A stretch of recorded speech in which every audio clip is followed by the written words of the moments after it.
Hello everyone. Today we're gonna see how to buy gold in Moomoo. Firstly, download the Moomoo app and complete the account registration process or log in if you have an account. Transfer funds from your bank account to your Moomoo brokerage account. In the Moomoo app, go to Markets, ETFs, Thematic, ETFs, then Gold ETF.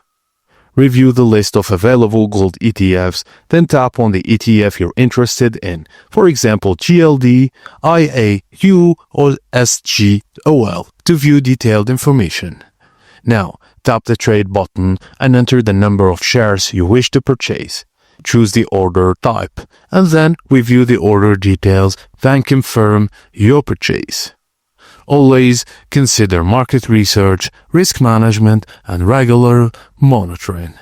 And that's it, guys. Thank you for watching, and please don't forget to like and subscribe for more.